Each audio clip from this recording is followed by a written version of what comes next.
The Israeli premier is making his maiden trip to Africa, the first such tour by an Israeli leader in more than 5 decades. A draft program indicates that Netanyahu was scheduled to land in Uganda at 1 p.m. today to attend the commemoration of 40 years since the daring operation at Entebbe International Airport to liberate Israeli hostages who had been hijacked by Palestinians. Netanyahu's brother Jonathan was killed in the July 4, 1976 commando raid.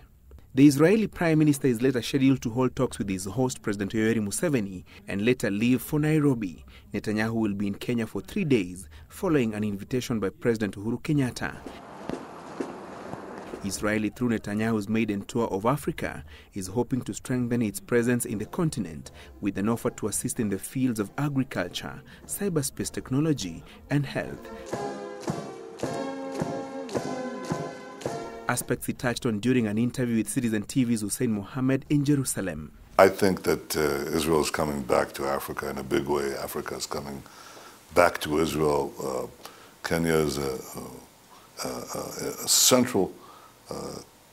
centrally important country in Africa. It has very strong relations with Israel for many, many decades.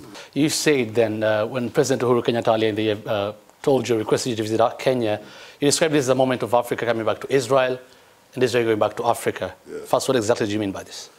You know, Israel was present in many African countries, not only in Kenya, which was a traditional friend, but in many African countries, and it ended because of political pressures from the Arab countries. In development, I mean things from water management to agriculture, to IT, to health, to science, everything. That's on the development side, and on the security side, it's obvious because we know we're in a great common battle. And this is true of many African states. I think it's been true of Kenya for some time, so we should have had this trip before, but it's time. While in Kenya, Netanyahu and his delegation will hold bilateral talks with his host, President Uhuru Kenyatta, and other members of the government. Francis Gashuri, Citizen Live at 1.